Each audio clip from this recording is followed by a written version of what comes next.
most would be okay, but some maybe not. So, you know, whatever. I want to go back to it when we can. Because as I said in the meeting, I just like it better. Yeah, well, I think everybody probably would.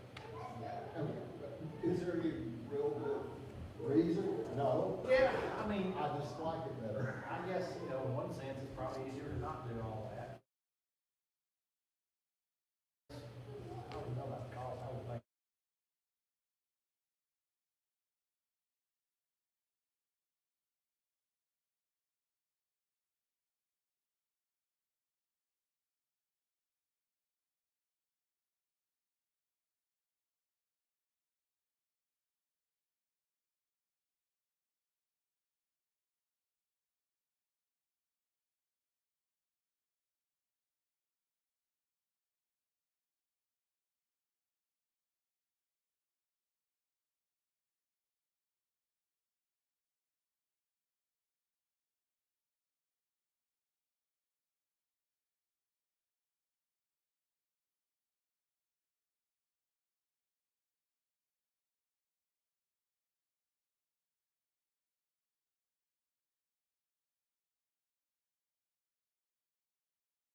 Doesn't have two sides. I have to take, see what I see. Take the off, and it's just down my sleeping.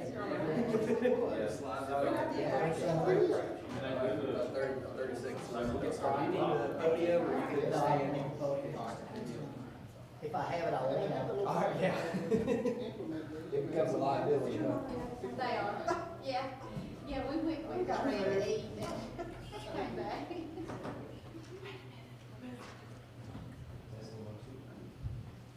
Testing, testing.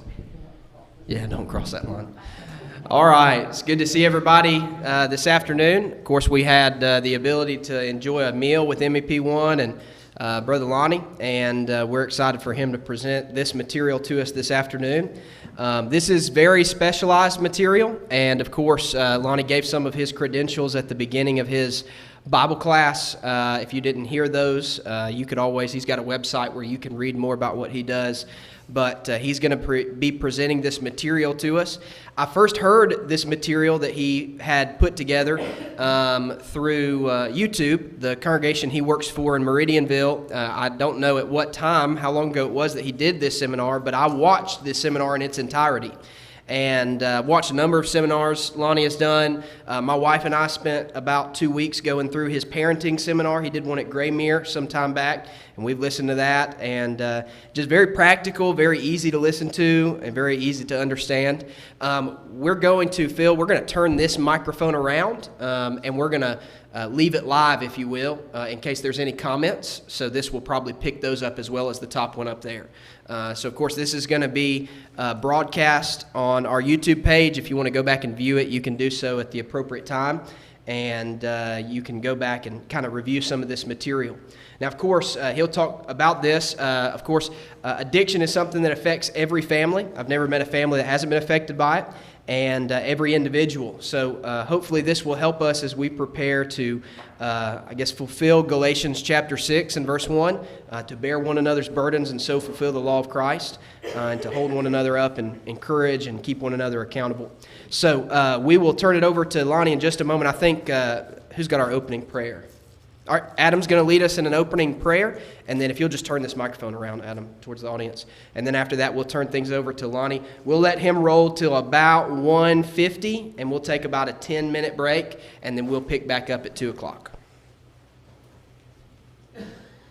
Bow with me.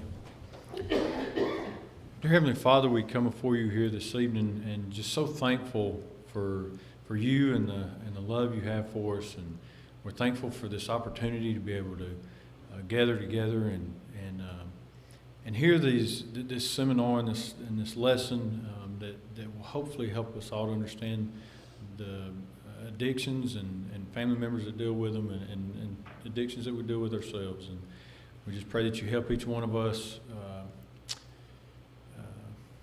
absorb and take in the things that we're hearing and try to apply them to ourselves and to our how we deal with our families. Father, we thank you so much for Lonnie and his ability that you have blessed him with, and most of all, that desire he has to share his experiences and his knowledge with us. Ask that you continue to bless him in all he does, and forgive us of our many sins. In Christ's name we pray. Amen.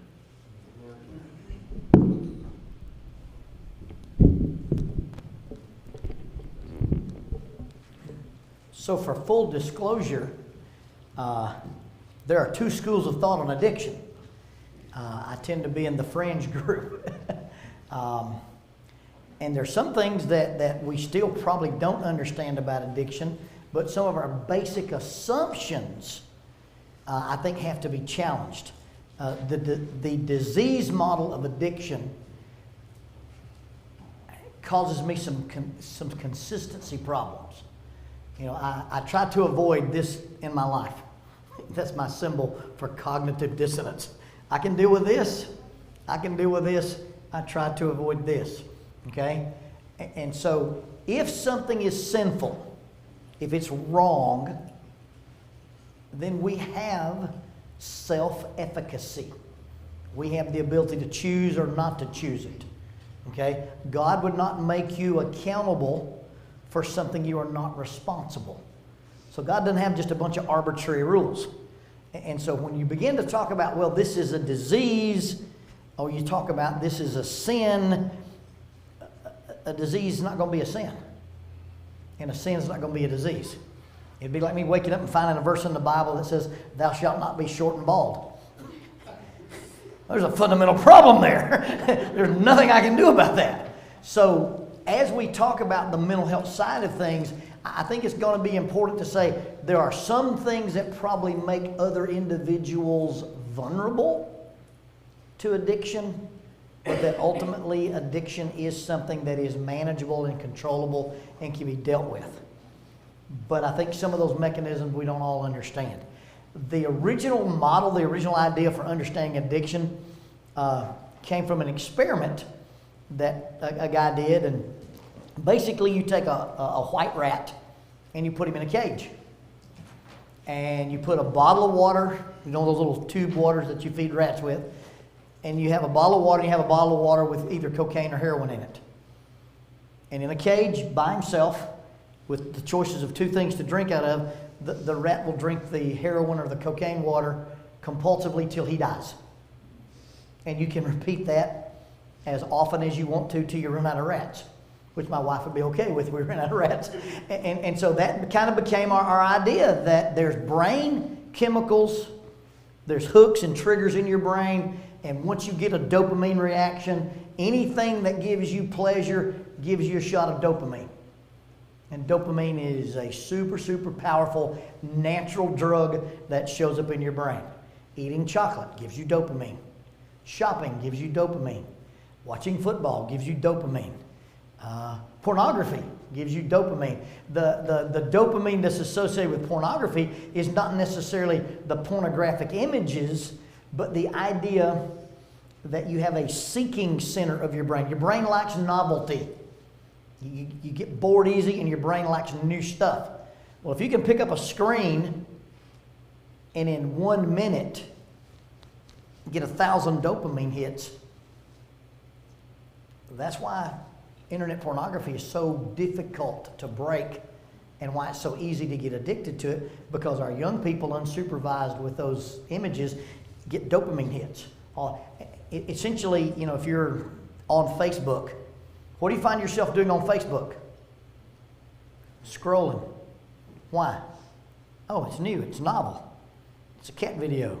Real evidence of Bigfoot. You know, and you roll through that stuff, and it's really not about the subject matter. But then you find out I've sat here on the couch for an hour and have seen nothing but seen everything. That's the dopamine. And there is some evidence that dopamine and addiction are connected to each other, but it's not the only evidence. And so some of these guys that are neuroscientists, and even some pretty prominent guys in the Brotherhood who talk about, you know, the neuroscience of addiction, the neuroscience of lust, they take away some of the ideas that, you know, you do have some self-efficacy. It's not just the brain chemical. Now, the brain chemicals are involved with it. If your grandmother has a hip replacement, she's in the hospital and she gets diamorphine. That is medical grade heroin. And it is magical. Every time I've ever been on it, I dream about werewolves. I've had an abundance of surgeries for various reasons. And every time they put me on morphine, I'd dream about werewolves. Now, one of my friends pointed out, you realize that when you talk about your dreams about werewolves, you're hunting them. They're not hunting you. I never really thought about it, but yeah, he's right. But anyway, so, your grandmother goes and spends time in the hospital, and she comes out, she's not a heroin addict. So does the brain get addicted to heroin from using it or not? A large percent of the young men who are in Vietnam were using heroin on a regular basis. You're in a jungle, you don't want to be there, people are trying to kill you. It's a good way to spend your time. Medical science thought, hey, when these kids come home from the jungle, we're going to have an epidemic of heroin addicts. 80% of the young men who came home from Vietnam who were heroin users just quit. Never used it again. What happened to the theory of the brain chemicals are more powerful than self-efficacy? Well, Bruce Anderson is a guy who came up with this experiment called Rat Park. And in Rat Park, he made this big cage, and he put tubes and wheels and cheese and colored balls and female rats. And the rats kind of had a social environment. And then he put a bottle of water and a bottle of heroin water. And in Rat Park, the rats don't use the heroin water. And the occasional rat that uses heroin water doesn't use it to compulsivity, and there's never been an overdose of heroin water in Rat Park. The original model is one rat in a cage with 2 bottles.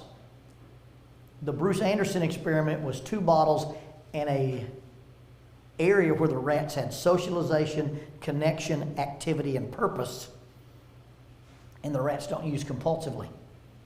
And even the rats that do use it don't stay with it because they've got socialization. And so I'm of the school of thought that addiction is connected more to lack of connection, and that addiction is connected more to trauma than anything else. And if you read Lance Dodge's book, Breaking Addiction, he will talk about the trauma connection between addiction. And any addiction, it doesn't matter if it's smoking, drinking, pills, pornography, shopping, or gambling, any addiction kind of follows this path. And I am less concerned as a practitioner of what you're actually using or doing. I'm more concerned with what's going on inside you when you decide to use. And we've discovered that deciding to use is almost as powerful as using in and of itself. If you're a person who struggles with addictions and your coping mechanism involves, beer, and your boss comes in and it's Friday afternoon and you had dinner reservations with your wife, and he drops a big sheath of folders on the table and says, you finish this before you go home tonight. Well, you falling down the hall with that big sheet of paper. I'm not going to do it. Or you go, well, I'll do it. And in the back of your mind, but on my way home, I'm going to have a beer. Well, you sit there and you do the work and you don't fall apart and you don't lose your job. And then on the way home, you drink the beer. Well, drinking the beer is innocuous. The decision to drink the beer was just as powerful as drinking the beer. And so there's some kind of connection between the decision to use that may be as powerful as actually using itself. Does that make sense? Now, how do we get a decision that's strong? Addiction breaks a lot of rules of behaviorism. And I'm essentially a behaviorist, okay? All human behavior is reward motivated. I do what I do the way I do it because it works for me. And most of us do. We do what we do the way we do it, and it works for us. People who have intermittent explosive disorder, they've grown up in a system and have adapted behavior that makes other people worry about their temper. Let's be careful not to make Josh mad. Well, if I have to be careful not to make Josh mad, who runs my life? Oh, so he loses his temper and it gets rewarded because everybody shuts up, everybody leaves him alone, everybody gives him his way, and we walk around on light bulbs. Now, when we change that dynamic, and he loses his temper and he loses his job. He loses his temper and I put him to sleep. He loses his temper and I call the county deputies. He loses his temper and I go, you know, you're welcome at my house, but you can't talk that way. When his behavior cost him more than it cost me, he'll reevaluate his behavior. And that's the principles of behaviorism. That works with your kids, by the way. I don't want to do my homework. Well, you're going to do your homework. I don't want to do my homework. You're going to do your homework. Well, now I'm going to stand right here over you and you're going to do that Who's doing that homework? Oh, you are. I've got 2 degrees. I don't do homework anymore. Okay? When you stand in the door of the bedroom and you go, you're going to clean that room. I'm not going to clean the room. You're going to clean the room. I'm not going to clean the room. And you stand in the doorway and you go, fold that, pick that up, put that there, that goes there. Who's cleaning that bedroom? Children are non-compliant because they learn how to manipulate your time. They learn how to manipulate power. So when my behavior costs me more than it costs you, I'll change my behavior. Here's your homework. You sit in this corner of the kitchen at this table. Here's a glass of water. There should be no reason that you ever get up. And until you finish that homework, you don't get up. And by the way, you have until 4:30 to finish it. And every minute you do after 4:30 is a minute you lose on your weekend. It's amazing how efficiently homework gets done.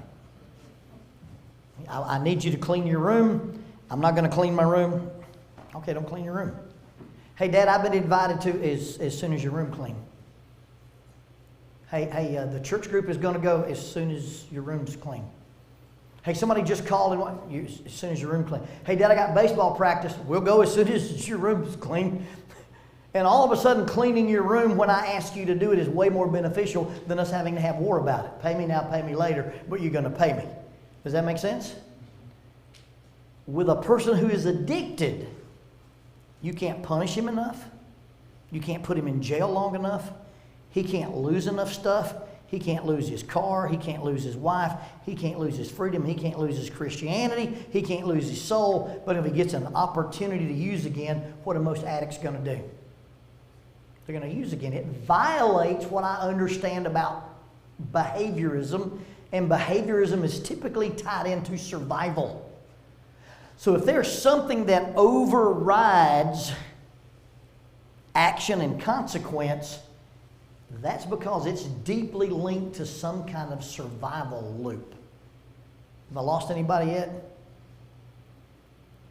So if in my formative years I have linked smoking marijuana, drinking a beer, using a pill, whatever, and it's been inappropriate linked, by the way. We call that implicit meanings. If it's been linked to a behavior that links to survival, you're not going to override survival mechanisms. And that's why it's such a complicated. It's not just as simple as behavior and consequences. If you take attachment disorder kids, attachment disorder children are children who are born and neglected. And I know you can't imagine that, you got a little infant and you leave it in a bed and never attend to its cries. You never feed it, you never jostle it, you never play with it. The attachment disorder kids grow up to be sociopaths because they don't get any stimulation. The right hemisphere of the brain and the left hemisphere of the brain don't connect. Because when you jostle a baby and you blow Zerberts in its belly and you flip it upside down, you swing them by their ankles, do all those things that make babies laugh, that stimulation causes the brain to connect across a neural pathway or a bundle of nerves called the corpus callosum. And that allows your intellect and your emotion to talk to each other. Well, these children are neglected in the early parts of their lives and they can't connect the logic and the emotion part of their brain, and they grow up not being able to see people as people. People are just objects. If there's something that I want under that blanket, what do? I move the blanket. If there's something I want and he's in my way, what do? I just move him. He's just an object. Okay? Now, when you adopt one of those children into your home, they lie with the precision of a used car salesman. I mean, it's unbelievable how talented. And they do what we call crazy lying. Lonnie, put the clock down. I'm not holding a clock. Yes, you are. I see the clock. Well, you must be smoking crack because I'm not holding a clock. And you'll want to beat your head against the wall. They'll lie about and they lie with such precision that you can't always tell when they're lying. And so when you deal with these attachment disorder kids, it's, you know what? This kid's trying to control my life. He's trying to be in charge. Well, you think about growing up in a home where lying is survival. You're starving to death, and at midnight you sneak into the kitchen and you eat a piece of bread, and the next morning somebody says, "Did you eat the bread?" Well, what happens if you say yes? They'll beat you like a dog. So you learn to go, "I didn't eat any bread." But there's crumbs in your bedroom. A mouse might have brought it in there. Well, there's peanut butter stains on your pillow. My little sister probably did that. And they've learned that in order to, if you can't lie, these people will beat you. So it becomes a survival skill. And you're not going to break that because it's a survival skill. And so what happens in trauma is I learn to cope with a behavior in this environment, and even when I leave that environment, that behavior stays with me because it was a survival mechanism. Now, did it work? You're still here. It worked. You know, just like you, I was talking to a guy, and he was an Apache pilot. And we were talking about, skills and different things. I said, "Could you use an Apache helicopter to solve a traffic jam in Huntsville, Alabama?" He goes, "Oh, yeah." And he smiled this wicked smile. I said, "Did you ever solve traffic jams overseas with an Apache?" He goes, "Oh, yeah. They'd have a roadblock. You clean that up real fast." I said, "Did it work over there?" He goes, "Absolutely." I said, "Would it work over here?" He said, "Absolutely." I said, "Should it work over here?" "Absolutely not." So a behavior that is survival in one mechanism that shouldn't be used in another environment is what we call maladaptive behavior. And so much of our understanding of addiction is that it is linked to trauma and adaptive behavior that becomes maladaptive behavior. And the general rule is that we think that most of the connections between addiction and trauma is that somebody feels powerless, somebody feels helpless, or somebody feels like they've been over-controlled or micromanaged. And they have inappropriately linked using to empowerment. Did I lose anybody there? So let's suppose you've got, just hypothetically, an overbearing, abusive stepfather. And on Saturday mornings, you've planned to sleep late, get up and watch football, and he comes in at daybreak and says, "Get out of that bed, you lazy bum, we're going to go put fence posts in." Well, what does a kid who's 12-year-old have to do in a situation like that? Get out of the bed and go put fence posts in. Well, he's mad and he's angry and he's 12 and he can't fight this dude. And so when he gets a chance to break away, he smokes some weed. Sneak off and drink some beer. Now that's typical teenage rebellious behavior. But the moment that the weed or the beer gets connected and married to anytime anybody bullies me, this is what I do to deal with it. It's married to that thing for life. And so anytime he has similar feelings of the trauma, your brain protects you from trauma by generalizing things. That which is similar gets treated as the same. If you get stung by a hornet, you'll dodge a housefly. If you get bit by a Doberman, a Jack Russell will make you nervous. If you've ever been afraid of snakes and you're raking the leaves and you uncover the garden hose, you'll jump. Because your brain goes, "Hey, I know how this ride ends." And so the brain generalizes things to protect us. And if you've been in a severe trauma, your brain scans the environment for signals because it's looking for, we don't want this loop to happen again. And it can be sights, it can be sounds, it can be smells, it can be the angle of the light, it can be music playing in the background, it can be the barometric pressure, it can be the temperature, it can be the direction of the wind. And when your brain catches those signals, "Oh, that's similar. I know how this ride ends." And so your brain protects you from that. Well, once your brain says, "This is a trauma," and I've connected dealing with that trauma with smoking, drinking, shopping, gambling, or porn, every time the brain goes, "This is similar," does the brain know a way to fix that? And what will the brain do every time? It'll fix it, man. That's how I deal with it. You ever seen a placebo work? Remember Dumbo and the Magic Feather? My mom is the master of all witch doctors. She'll take a little camphor-phenique and rub it on your belly button when you've got a tummy ache. Heals my daughter instantly. Now you know that doesn't work, right? My daughter associates the smell of lemons with safety. Because when she was a little girl, she had this big fear of tigers. Like that we have a tiger problem in North Alabama. But we were watching the Disney movie Shear, something about a bad guy with a British accent, super scary. And so she'd wake up at night yelling, "Tigers! Tigers!" You run in the bedroom, and obviously there's no tigers. You rent the video, "No Tigers in North Alabama." You look in the closet, you look under the bed, there's no tigers. Well, Dad, they're invisible tigers. That's a terrible thing. So underneath our kitchen sink is this yellow aerosol can, PLEDGE. Spells tiger spray. And it smells like lemons. And so you walk into the bedroom, you go, "Okay, we're going to go to bed tonight. We're going to hose down the windowsill, hose down the closet under the bed," and there's no tigers. Works on monsters in bad dreams, by the way. You'd be surprised how comforting the smell of lemons is to somebody who has used it to ward off tigers. Now, she's not addicted to pledge. She doesn't huff it or anything. But the brain says that which is similar is the same. And then if you get this inappropriate connection between smoking, drinking, using, whatever, with any time I feel powerless, helpless, trapped, or controlled, once you get those two things married to each other, they're hard to unmarry. Now, we do that all the time. We confuse correlation, these things happen together, with causation. And there's a difference. Is walking under a ladder bad luck? How many people have heard that? Why do they tell you that? Because people who walk under ladders have bad things happen to them. Right? Well, it doesn't cause, stupidity causes that.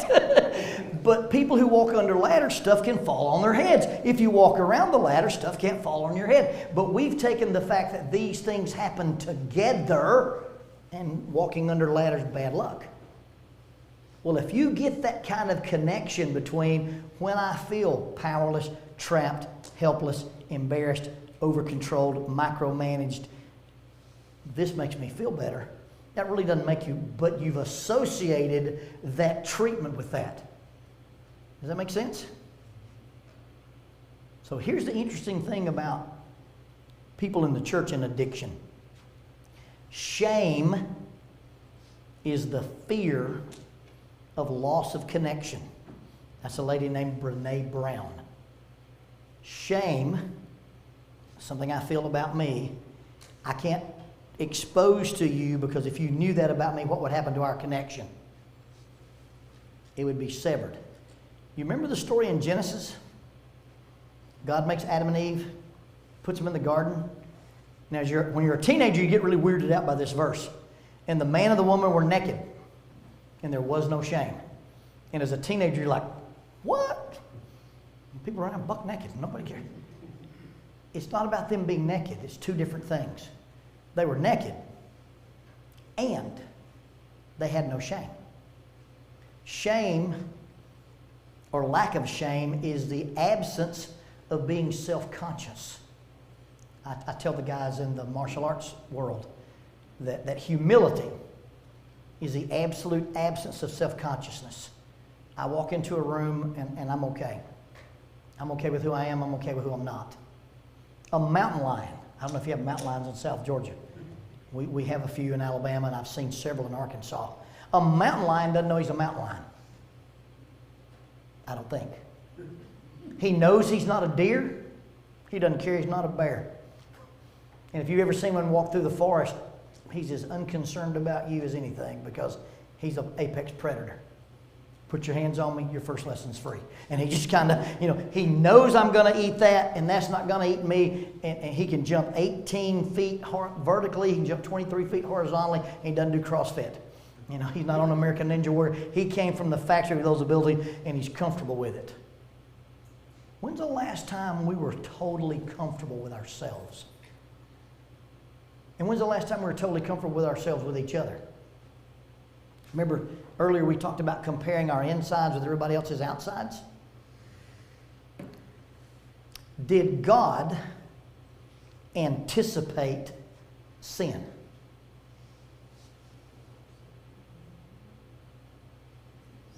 Before the foundation of the world, the eternal purpose of God, you read those scriptures about Him deciding to prepare the Messiah. Before God made the first Adam, A-D-A-M or A-T-O-M, He had a plan for sin. So when sin comes into the Garden of Eden, it's not like it ruined the thing. It's not like God made this garden and then Adam and Eve sinned and God goes, oh, the whole thing's ruined. I can't believe that. God created man understanding he had the capacity for imperfection, and He put a mechanism in place prior to creating him that if we have sin, we'll deal with it. I've got a thing under the tailgate of my truck. You've got to find the magic hole to put this thing in, and a tire will magically lower down. And if you don't know that, that's really frustrating. But once you figure that out, is having a flat tire a big deal? See, my truck has the capacity to have a flat tire. But I've got a mechanism already in place for if it doesn't ruin my day. I change the tire and move on. God said these people will be imperfect. And when given enough time and given enough chances to choose between right and wrong, they'll choose wrong. You know what derailed creation? It wasn't sin. We came from the factory with that capacity. What derailed creation was shame. When Adam and Eve sin, what's the first thing they do with their sin? They hide from each other. We're naked and not ashamed. I'm a sinner. And they hide from each other. And then who do they hide from? The voice of God is walking in the garden in the cool of the day. And He calls out to the man. The man says, I was hiding. And God said, why are you hiding? He said, because I was afraid. I've got 2 grandchildren, Gunnar and Rowan. Gunnar Jones Watkins and Rowan Harper Watkins. Gunnar is like his father. His father's level-headed, a business major with a master's in education. And Tyler's going to watch something done. Tyler's going to see it done. Tyler's going to dabble with it. And Tyler may or may not try it. He's like his father. Rowan Harper is like his mother. She wakes up and thinks, gravity may be turned off today. Let's try it. And she will do anything. Lonnie Beth Jones is paying for her racing. And that little girl came out wired. It is absolutely. I was going to take them on a hike up on Keel Mountain. I was take them during deer season. And they're raised by a different generation than I was raised. And, you know, my dad said frog, we jumped. And sometimes the grandchildren don't have that mechanism. So Papa Jonesy had a pretty good little talk with him. We got him sitting on the bed of my truck. I said, now we're going up in the mountain. The mountain has rocks on it. The mountain has cliffs on it. The mountain has snakes on it. And this time of year, the mountain may have hunters on it. So you keep your red vest on. You keep your orange vest on. And if Papa Jonesy says do, we do. If we say don't, we don't. If I say stop, we stop. Do you understand me? And Gunner's like, yes, sir. Rowan goes, that was a nice story. Okay? So that's what we're dealing with. All right? I tell Rowan Harper Watkins, don't climb up on that, because you could fall off and hurt yourself. Guess what Rowan Harper Watkins is going to do? She's going to climb up on that. And what happens when she hurts herself? She cries and does what? Runs to me. God said, I'm going to put these people in this garden and they're going to be able to sin. And when they sin, I'll fix it. But when they sinned, instead of running to God, they ran away from God. That's what ruined creation. Not sin, but shame. Because had they run toward God, God said, I've got this fixed. How many times do we, in our imperfection, I compare my insides to your outsides, feel like there's something wrong about me, and because I'm wrong and I can't be like you, and I disconnect. What happened in the Garden of Eden with sin was disintegration. They were one with each other. They were one with God. And when shame came into the garden, they hid from each other and they hid from God. Addiction is the result of disintegration. Something happened to me, and I think that makes me broken. I was sexually abused, I was physically abused, I was lied to, I was abandoned, I was mistreated, I was micromanaged, and I must be wrong. There must be something wrong with me. And if you really knew me, you wouldn't like me. Anybody here a concealed carry person? Not to get in your business? Oh, mercy. Well, let me go to the truck and get mine too. I don't want to be the only guy in here without a gun. What do all concealed carry people believe? That everybody else has got a gun, right? Because I've got a secret, so I think you've got a secret. Well, if I've got this secret, and if you really knew me, you wouldn't like me, and I go into church or home or work or community or school, and I'm wearing a mask, what do I think about you? Oh, you're wearing a mask too. So I can't be honest with you, and you're not going to be honest with me. So since I can't trust you to be vulnerable and open with you, shame, how do I deal with my problems? Well, alcohol doesn't judge, alcohol doesn't turn me down. Cocaine doesn't judge, cocaine doesn't turn me down. Pills don't judge, pills don't turn me down. Porn doesn't judge, porn doesn't turn me down. And all of a sudden, the only thing I have to turn toward when I'm dealing with shame and problems is this internal mechanism that I've linked with a substance that gives me a false sense of feeling better. Do you see how that is so strong it can't be broken by traditional means? And that's what the church doesn't understand about addiction. It's not a character flaw. It's not something where, well, have you just tried not drinking? Yeah, 1,000,000 times. Well, have you just tried not using? Yeah, 1,000,000 times. But you don't know what drinking does for me. Because if it can turn on something that's never been on, or turn off something that I wish was always off, what would you do to heal the pain? I worked as an intern at Cedar Lodge. Cedar Lodge was a drug rehabilitation facility, and I spent every Thursday from noon to midnight at Cedar Lodge, 18 weeks. If you end up at Cedar Lodge on Tater Tot night, something is wrong in your world. But I was there, and this guy that I knew there said, well, let me tell you what it's like being an addict. He said, it's like having a hole in the middle that the cold wind blows through. He says, and you try to fill it up. Now, the problem is if I use something that cuts off fear and pain and depression, your emotions have a master switch. They don't have breakers like your switch box at the house. It's the one on the outside of the house. And when you cut off pain and fear, you cut off joy and happiness. When you start numbing emotions, you numb them all.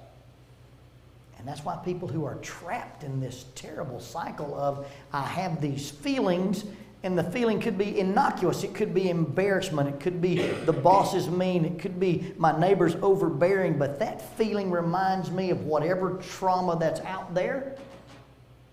And I learned as a kid, smoking marijuana or drinking a beer, looking at porn or whatever, would make that feeling stop.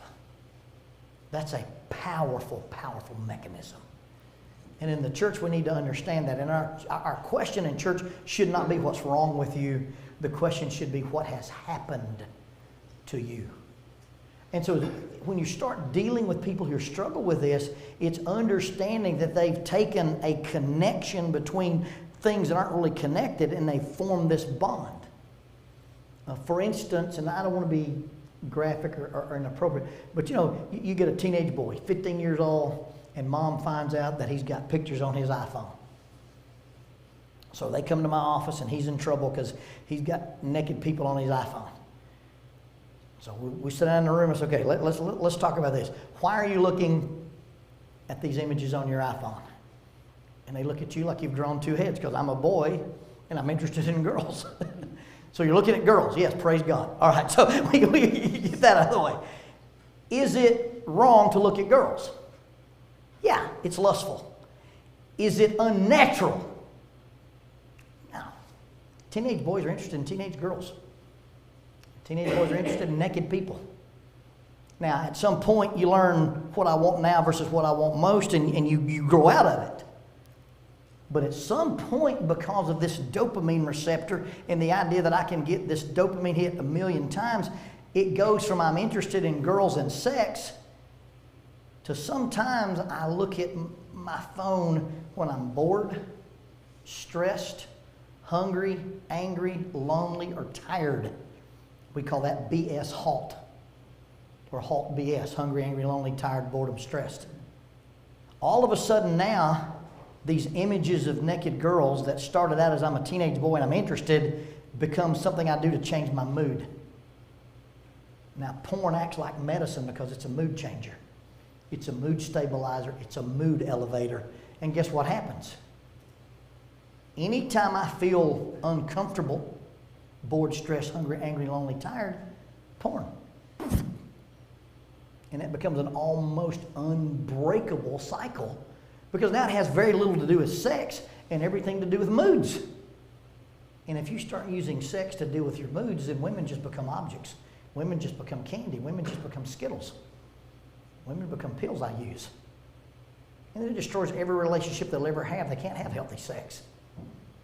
Because sex is a selfless act. And when it becomes a selfish act, it's absolutely destroyed.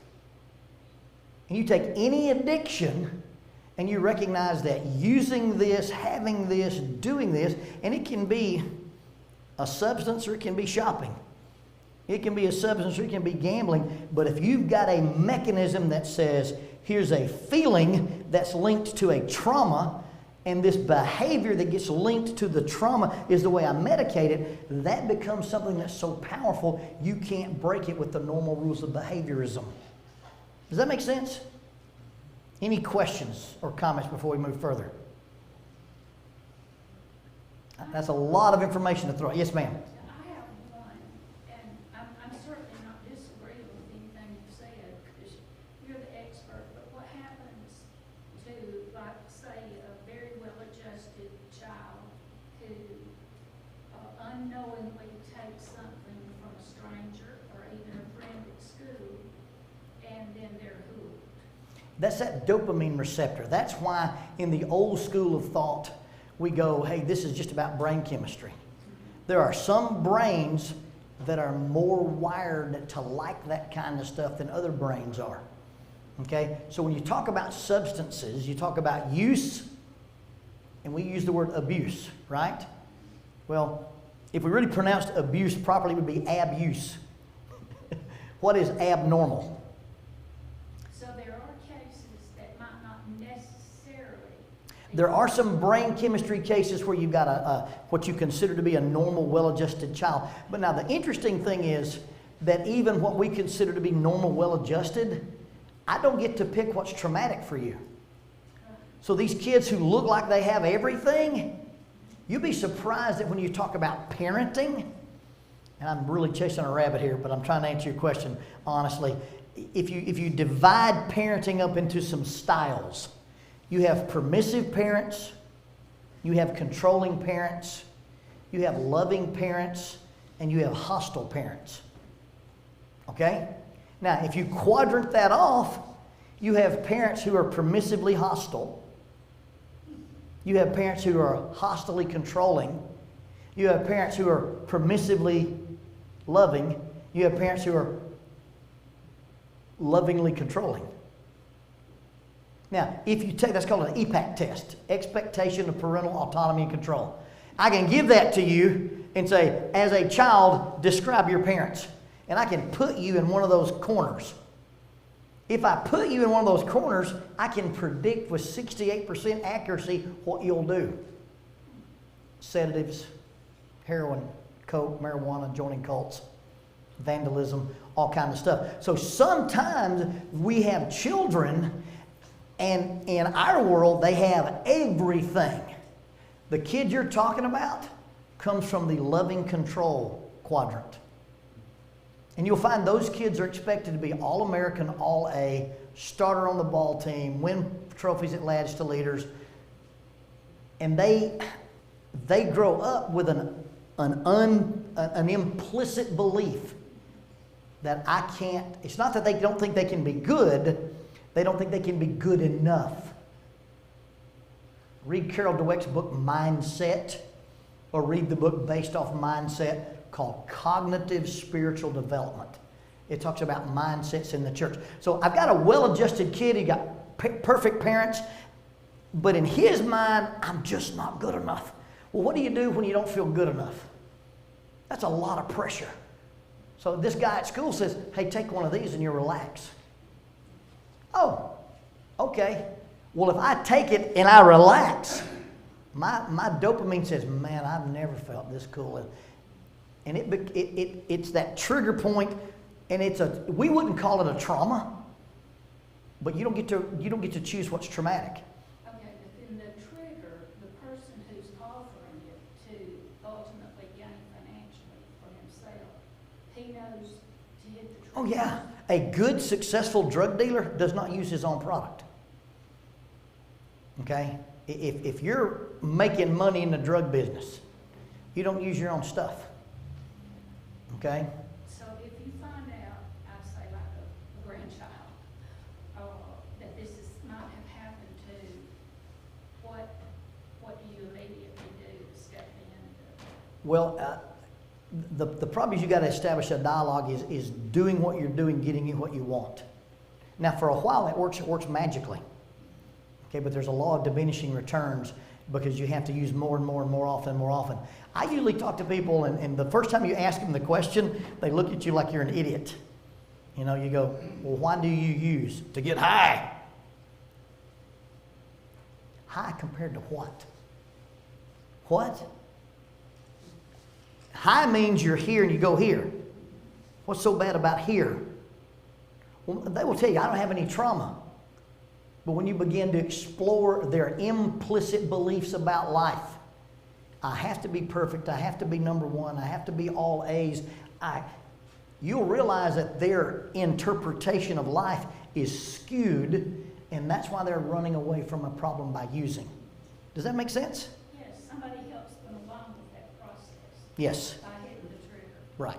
And then anytime they find a trigger, or I don't like to use the word trigger, I like to use a reminder.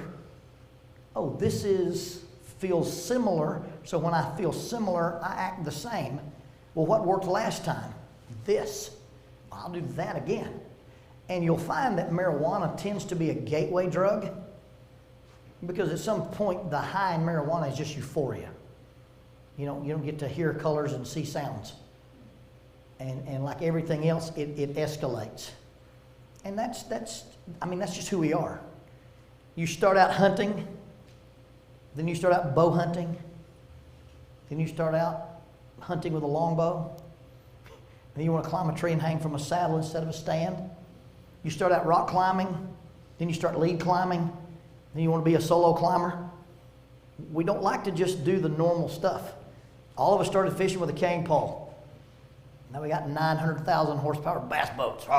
You know, we tend to grow weary, and so if this worked, boy, this will work better. And if this worked, but it only lasted this long, I need something that lasted this long. And all of a sudden it escalates. Now, the problem with that is immature brains make decisions that are immature. So when somebody says, take one and sometimes they take something and it's absolutely recreational. It has nothing to do with trauma. Just like looking at the porn. But at some point, I smoked marijuana on that camping trip with those guys, and now I'm really stressed out about X, Y, or Z. I wonder if I could do some more of that. And then they link. And once it gets linked, that's when it becomes almost unbreakable.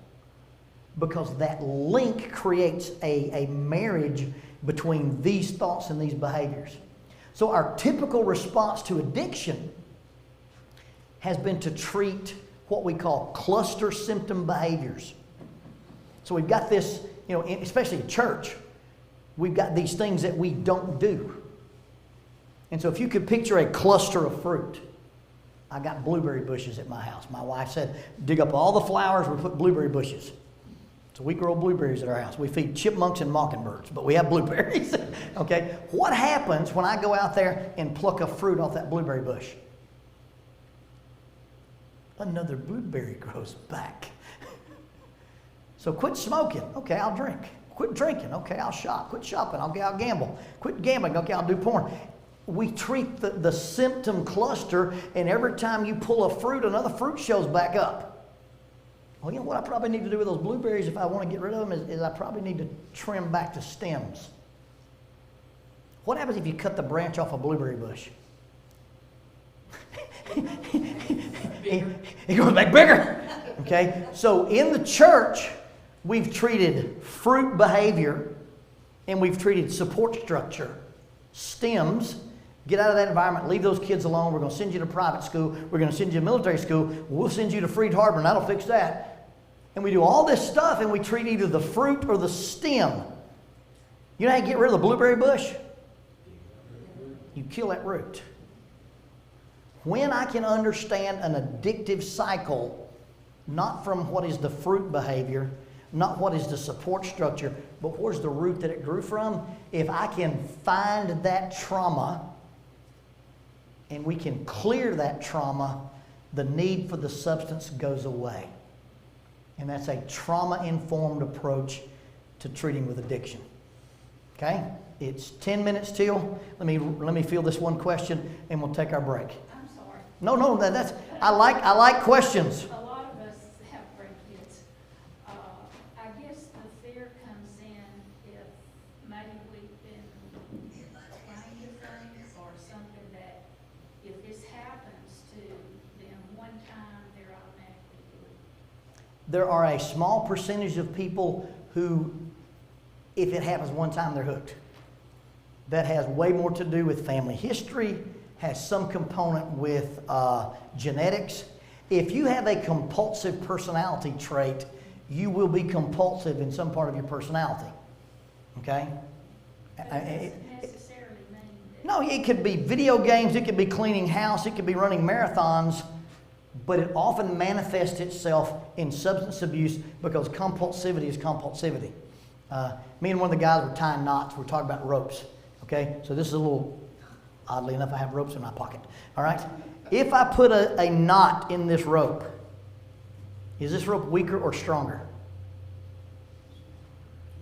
It's weaker by 50%. When you put a knot in a rope, you create what's known as rope shear. The inside fibers compress, the outside fibers elongate, and when a rope breaks, it breaks in the knot. Just the way it works.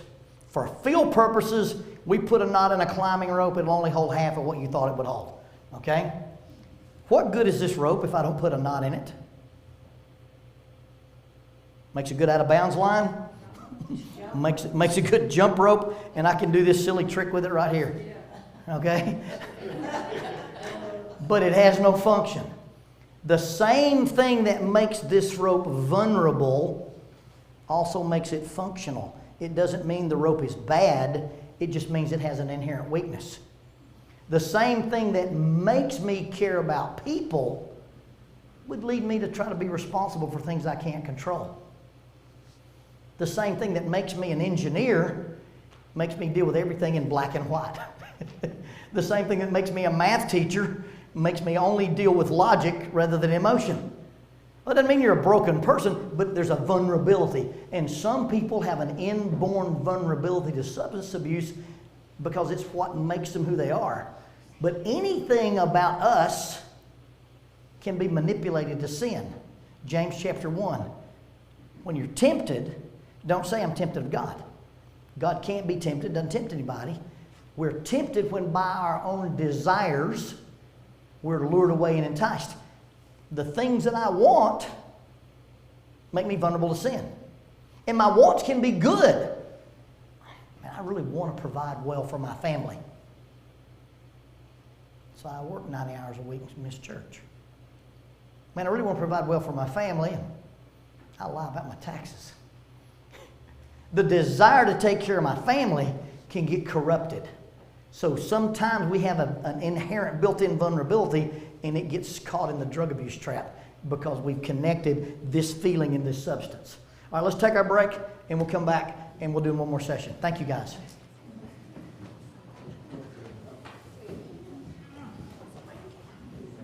Anything you need a bottle of water? Yeah, if I get you some. I'm gonna cut the hair off when it shuts off that shit. Yeah. Well, if the heat cuts on, we're not addicted to this thing. Yeah, we got burned out. Everybody, I see real lot of people. And I don't know if they ever way out. Yeah, I am. So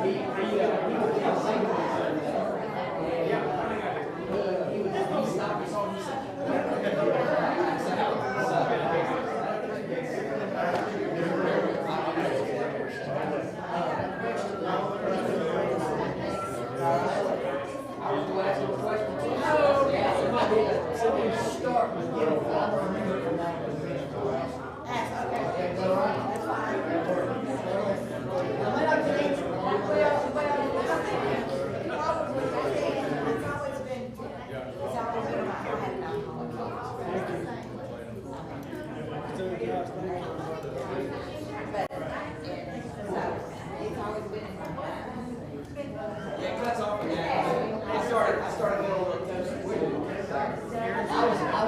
Church. I was preaching.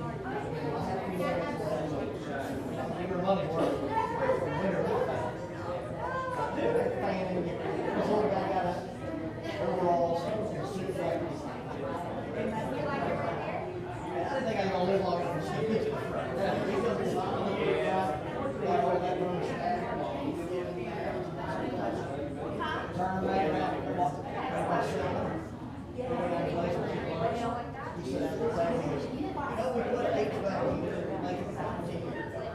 I said, yes, we would. That thermostat running connected to that. He said, I go there and make more women happy. I was a sharp old farmer right there. He got some good sense.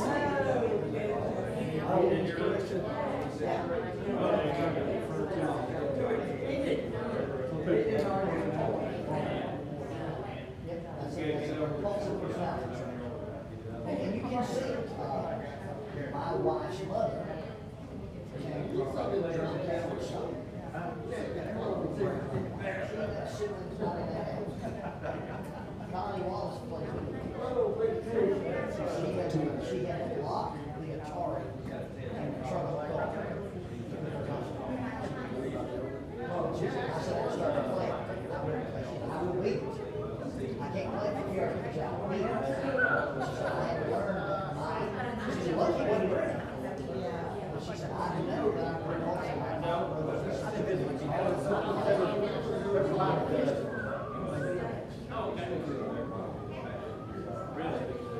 I was going to ask about you talk about I've watched the parents sitting over that great year and people talk about the impact and I was going to ask that interests me from a parent's perspective, about how do you figure keep your child at least See, that's the whole thing is that you don't get to choose what's true. Yeah, that's right. You can do everything perfectly, and a child goes, listen, I'll tell this later. A kid on Tuesday said, my dad was speaking every summer, we leave in June to go down that stupid house in Canton County. And all I have to do is leave Mexico, have the beach, and I just stay on ride my bike. We were there before y'all. But we was there like. Thursday, had my second office. And my dad was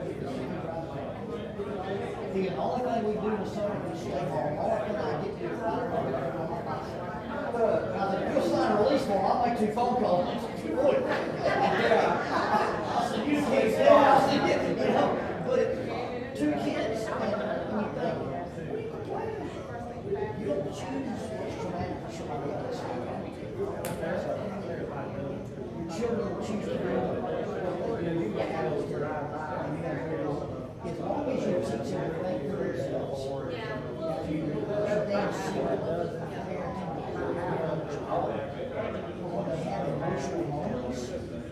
talk to their emotional brain, not your logical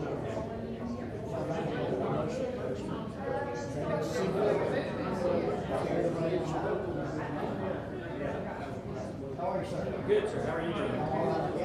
Good. Yeah, man. Aaron just did a homework of addiction.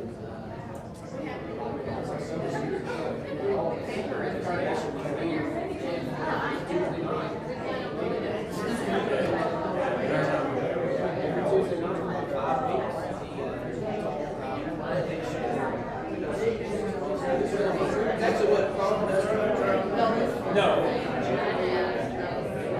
He was more or less kind of understanding the nature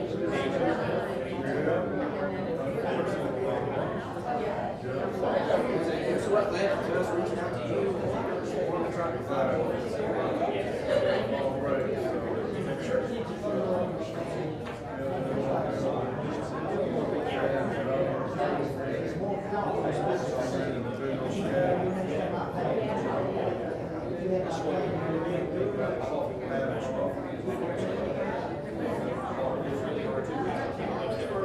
confront their own addiction. In some ways, it's like shopping, whatever.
I'll just let you take off with the next session. If you, when you get done, if you just have to prayer. I'm going to call us back to order. I have to bring up the good fellowship.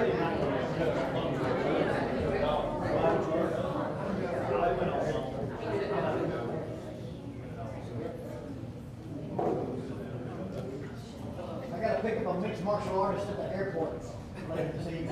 I got to go back to Huntsville. Kid coming in from Colorado trains at a gym in our area. I was doing some sports psychology with him while he was there. Pretty good guy. He's a God-fearer, and so we had kind of an affinity. And I said, well, the next time you're in the area of training, don't get a hotel. Come stay at my house. I got 2 spare bedrooms. And so he's going to come spend a week with us while he's training for a tournament. He's a brown belt under Eddie Bravo in grappling. And so he's going to stay at my house. And if I can, I'll get him out in the backyard and get a private lesson from him. But mostly we're going to let him borrow my truck and drive back forth to the gym and feed him a little bit. He's a neat guy, a red-haired guy. He calls himself Ginger. And so I had to tell my wife, I said, this is a mixed martial artist when you see on my phone a message from Ginger, okay? not the girl from Gilligan's Island, okay? It's different, so don't worry about that. So a couple of people had questions at the break, and I said that I would not remember them, so I'm going to let them ask them live and in situ. So, All right. My question is, people say that, like, say drinking, take drinking. okay, That it's inherited. that if your father or your mother was an alcoholic, the chances are you are gonna have that gene, you are gonna be an alcoholic too. But how is it that in maybe the same family, you can have 3 kids? One turns out to be an alcoholic, like parent. One turns out, I can't stand the stuff, I don't want to touch it, I don't want it around me. How does that play into genetics and Okay, so inherited or correlation versus causation. If this happens, there is a likelihood that this, and this can happen. I walk out here on a piece of property and I find turkey sign and raccoon sign, I'll bet you there's deer on that property. Am I wrong? Now, did the raccoons bring the deer? Did the turkeys bring the deer? These things happen where these things happen. So in a family system, you will find that there is maybe a genetic marker that creates a vulnerability, but it's correlation, not causation. Okay? You got anybody in your family with a history of heart disease? Well, there's a good chance you'll have heart disease. Can you do something about that?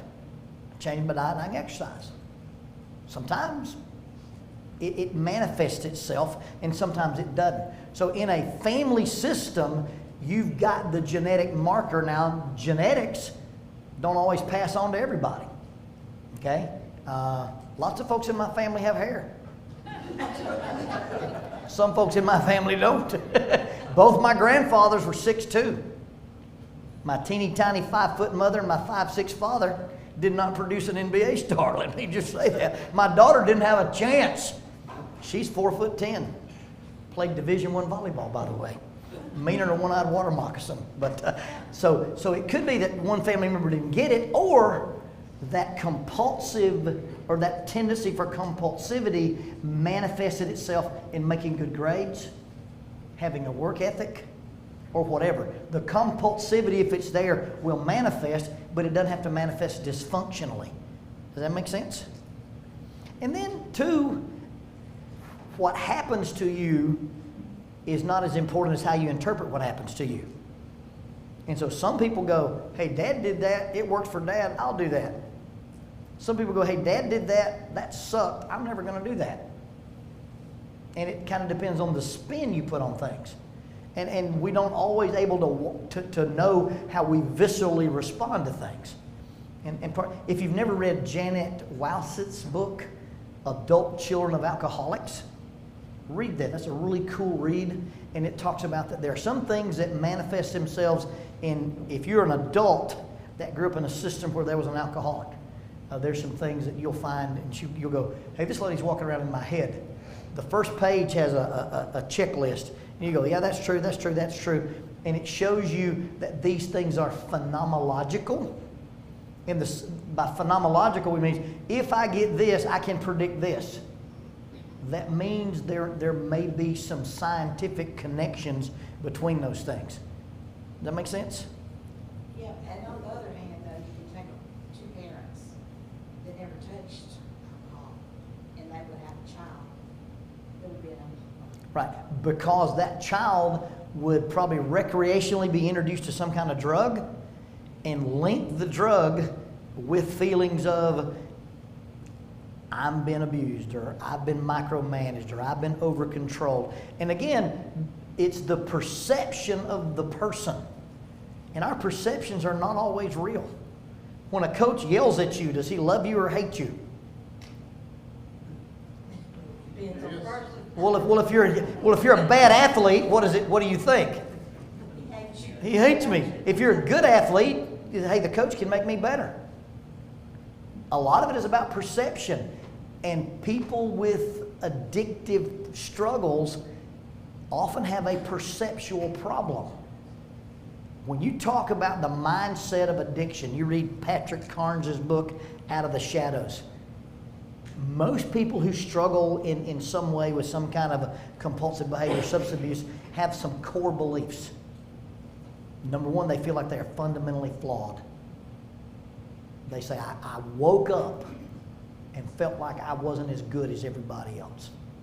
There's something wrong with me. And because they felt like something was wrong with them, They were not vulnerable or transparent with other people. I'm wearing a mask, so you're wearing a mask. And because I can't rely on you to meet my needs, I've got to have something else to meet my needs. And that's my substance or my behavior, because it never disappoints. And because I can only trust that, that's what I go to solve my problems. Now, most people, unless you're asking those questions directly, you think the way you feel is normal. Right? You ever met anybody that needed glasses and didn't know they needed glasses? And then they put glasses on and were like, oh, that's what a tree looks like? My next door neighbor, and don't you look at him like that. Don't you do that to him. She put the laser beams on him. I said, need glasses. And she went, thwomp. And he didn't see her. But anyway, I'm sorry. That was bad. So my next door neighbor, Nelda, when she finally got glasses, she says, people would talk about leaves on the trees. She said, I thought trees were big fuzzy things. And when I put glasses, I could see the leaves. I knew what they were talking about. Well, if you don't have the other perspective, you think this is normal. You don't know that everybody doesn't feel this way. You grow up in that home and it's dysfunctional. You think that's the way all homes are. That's just the way people are. And until you get to compare it, and by the time you get to a place where you're looking at other things, those behaviors are almost so ingrained, you don't even understand that they're ingrained. That make sense? All right, you had a question? Yeah, I was just going to ask about the traumatic side of children, just from a parent's perspective. You say it's hard that, you can't choose what's traumatic for a child. Are there things you can do to, ensure that as you're dealing with things or as you're presenting new ideas to them or disciplining them, that you can try to limit those traumatic moments, or at least kind of give them the best foot? Yeah, so when you discipline, you should discipline with the absence of shame. Guilt is I've done something wrong. Shame is I am something wrong. And your children do things because they're children and immature. So there are some things that I respond to because that's the way a 2-year-old behaves. If I respond to the way a 2-year-old behaves as if it was defiance or absolute rebellion, then they get this message that I can't please Dad. Does that make sense?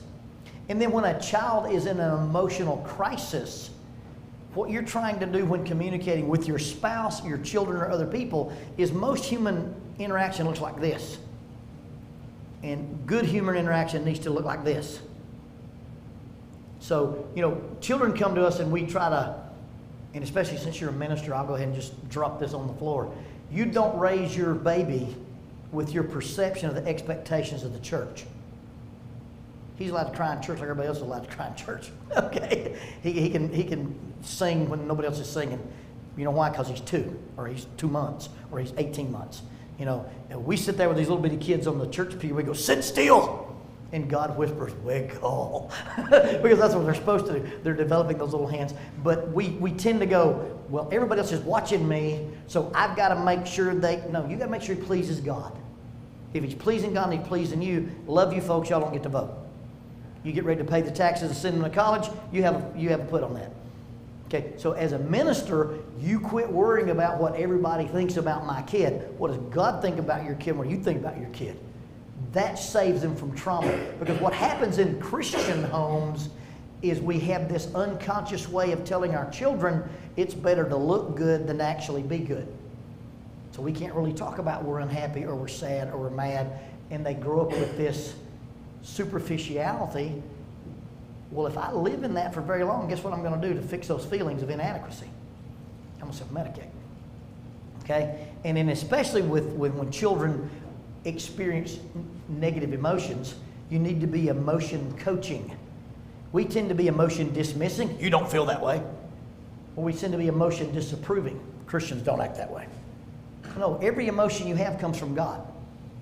God gave you the ability to have emotions. Be angry and do not sin. It's okay to be angry as long as it doesn't make you act out of control. Godly sorrow works repentance that leads to salvation, not to be regretted. Guilt is an okay function if it changes your behavior. Peter is guilty. He goes out and weeps bitterly. Judas is guilty, goes out and hangs himself. The guilt was malfunctioning in Judas. It did what it was supposed to do in Peter. And we teach our children about emotion coaching. But when our children do things, we act like we're talking to little adults. And so we've got a child in their emotional brain, and we're talking to them in their logical brain. Now you got to get down in their little emotional brain. We call that emotion coaching, where you attune to them.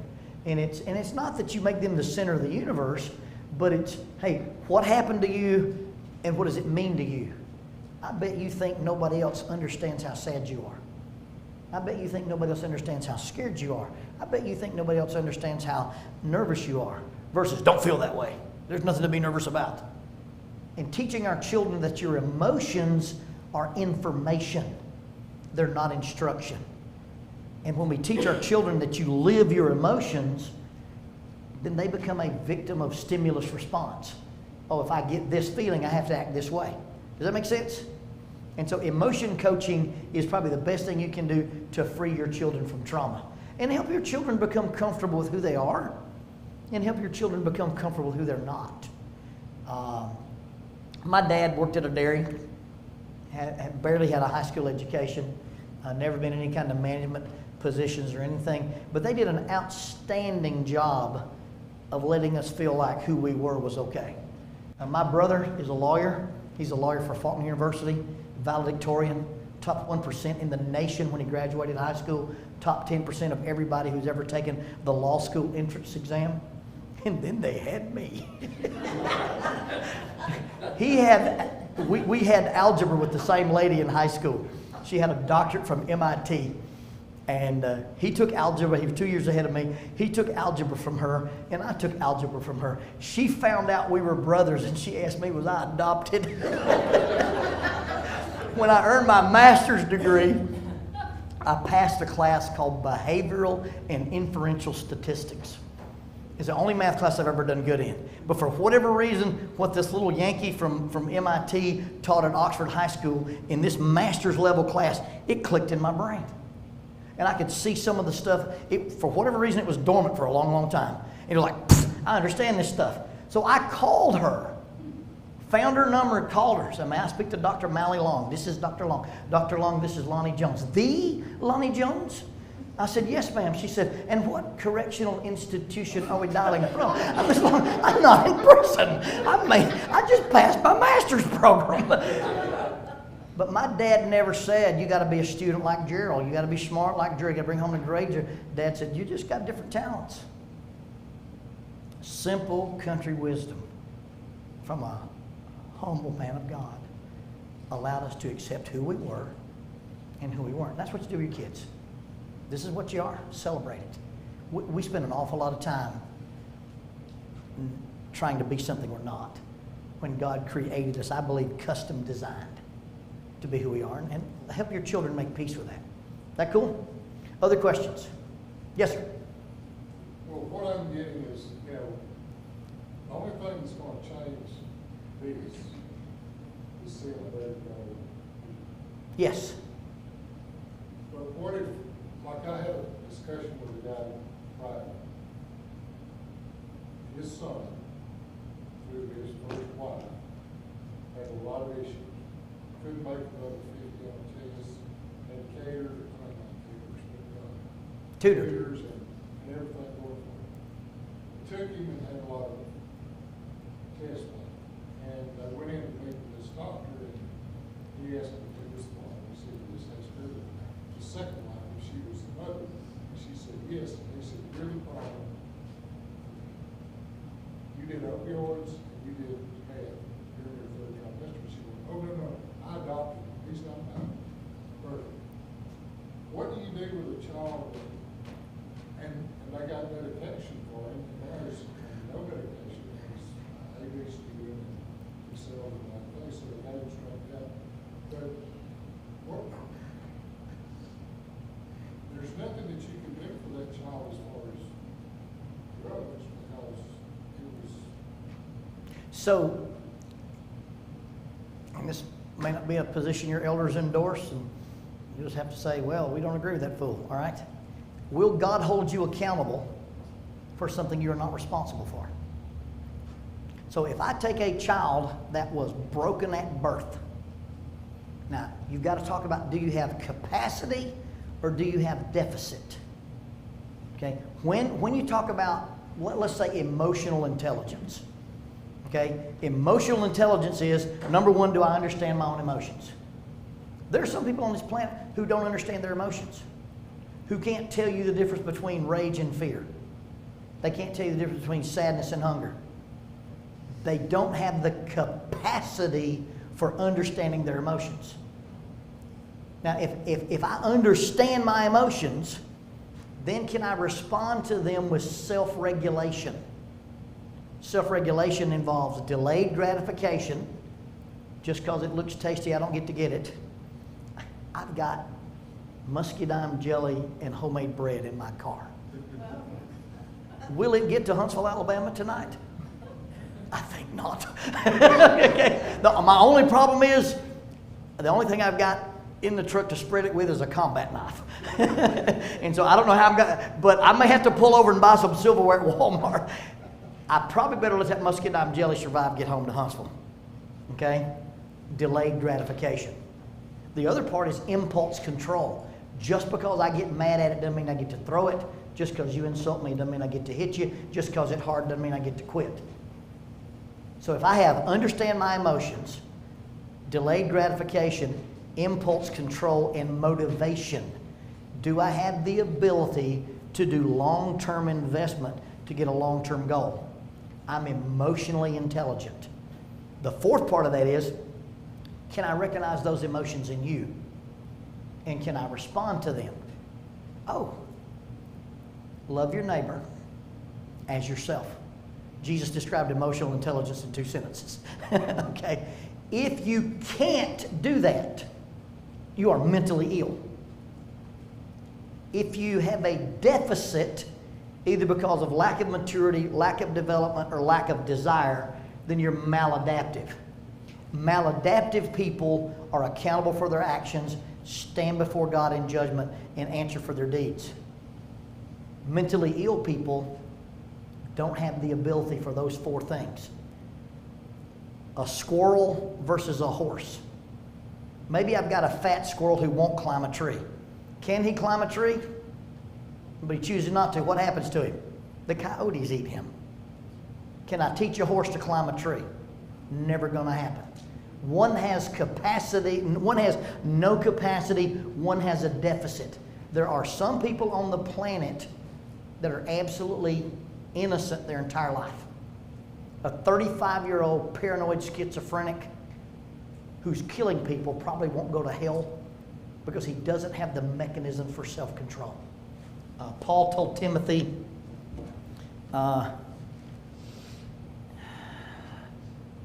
it opened to it. Wow. 2 Timothy 1:7, God did not give us a spirit of fear, but of power, of love, and a sound mind. Now, if somebody doesn't have a sound mind, do these rules apply to them? No. God will not hold you accountable for that which you're not responsible. Now, you may do all kind of evil on the planet, but it's like a dog that only lives on instincts. So I believe there are people who are absolutely not accountable for their actions because they're broken, either through the misuse of their parents and they had a malformed brain. You know, you take a child who's mentally retarded, a kid with an IQ below 45. He going to stand in judgment? You know, a guy who got an IQ of 45 will have an IQ of 45 when he's 55 years old. He'll have the body of an adult, he'll have the hormones of an adult, and he will do inappropriate things with his sexuality because he has the self-control of a 7-year-old. Is God going to hold him accountable for that? No. Will not the God of the universe do what is just? Now, sometimes I can look at somebody and go, that's a clear-cut picture of a guy who's not accountable. Sometimes I go, I don't know about this one. That's above my pay grade. I don't have a heaven to keep people out of, and I ain't got a hell to send people to. I'm going to let the God of the universe deal with that. Now, if people can respond to treatment, if they can respond to maturity, I'll help them as long as I can. But in some cases, I tell parents, you don't have to worry about that. Because this person is paranoid schizophrenic, person has a bipolar depression disorder. You know, when people kill themselves, People kill themselves because there's something psychologically wrong, there's something physiologically wrong, or they've done something wrong. Only one of those categories sends you to hell, because a person's not responsible for what they can't control. I believe the Bible teaches that. And even when you start talking about dealing with addictive personalities, and I don't want to go too far afield on this, but if I've got somebody in my life and they are toxic, they're going to hurt my family, they're going to hurt my... I get to say, I'm going to put some limits here. Now, the limits you put on people cannot be punitive and they can't be vindictive. They've just got to be logical consequences. Does that make sense? You get a guy who comes to church here, says, I want to place membership. I just got out of prison. What were you in prison for? Embezzlement. Hey, we love you, but you can't count contribution. There's nothing wrong with that, okay? We're going to protect him from himself, and we're going to protect us from him. So there's nothing wrong with setting limits on behaviors. Romans chapter 12, as much as possible, as much as it depends on you, live at peace with all people. Now, the first time you read that, that's a scary verse. You guys familiar with Brian Regan? He's a comedian. He says, you're sitting in the living room, you're playing with Lego blocks, and on the TV is Smokey the Bear. And Smokey the Bear says, only you can prevent forest fires. I'm 8 years old. That's a lot of pressure. You know, he said, then you drive down the road and you see a burned forest and Smokey the Bear appears and says, good job, Brian. Okay? When you read Romans 12 the first time, as much as possible, as much as it depends on you, live at peace with all people. That scares me to death. But notice, as much as possible. There's some situations when it ain't possible. As much as it depends on you. There's some situations that don't depend on me. Now, I'm not going to hate you. I'm not trying to be punitive and I'm not trying to be vindictive, but I'm going to put some healthy limits. I'm going to put some space on you. For the cage fighting crowd. They come to me a lot of times for advice that has nothing to do with sports psychology. And so I wrote a little book for them called Grappling with Life, Controlling Your Inside Space. And I used the principles of jiu-jitsu to talk about how to manage some things.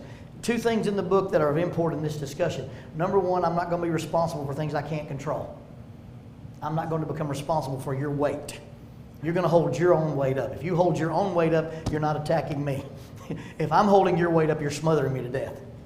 Second thing is, I'm not going to let you control something that doesn't belong to you. If you let me control your wrist, your elbow, your shoulder, your knee, or your ankle, not only can I control you, I can cripple you. And so in a wrestling match, I'm going to manage the quality and the duration of our connections. And I don't want any of my connections to become entanglements. Because if you let me get you in an entanglement, I can cripple you.